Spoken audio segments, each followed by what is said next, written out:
If you are a power user, content creator, or a user of multiple microphones, and you want to change the default microphone in Windows 11, here's a video on how you can do that.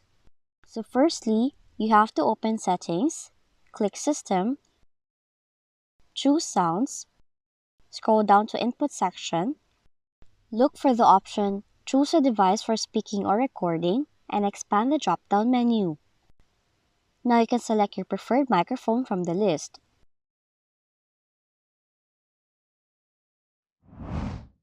Now another method you can try to do is to use the control panel.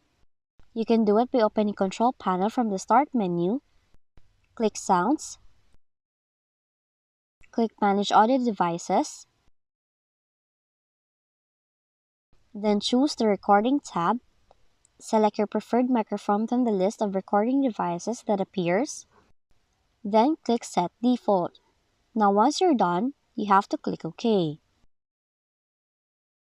Now that's how you can change the default microphone in your Windows 11 computer. If you found this video helpful, kindly like and subscribe. You may also click and turn on the notification bell so you can be notified from whenever we release new videos.